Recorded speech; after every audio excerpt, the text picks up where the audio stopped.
پښتنو نه بنګالیان پښتنو نه بنګالیان پښتنو نه بنګالیان پښتنو نه بنګالیان په پښتنو پنجابستان په پښتنو پنجابستان په پښتنو پنجابستان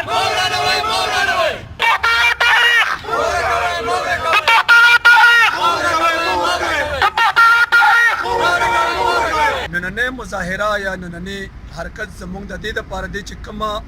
په خیسور شریف کې چې کوم د ضلالت یو حرکت شوی دی دا زموږ د واکدارانو نه غوښته ده چې دا واقعه د پښتون قوم دپاره څه وړه واقعه نه ده د دې غوښته زموږ د حکومت نه ده چې دا واقع په دې واقع چې کم خلک ملوث دي دې په عوامي عدالت ته مخې ته شي د دې فیصله دې په عوامي عدالت کې شي او د دې پوره تحقیقات وشي او د دې چې څه حقیقت وي هغه د عوامو د ولس تر مخې ته راوستی شي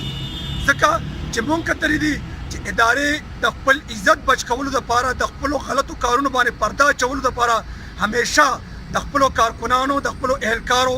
پرده پوشي کوي لہذا دا زموږ د وختارانو د غوښته ده چې دا واقعه د عوامي عدالت کې فیصله شي او چې کم خلک په دې کې ملوث دي د عوامي عدالت کې دي هغه خلکو ته سخته نه سخته سزا ورکړي شي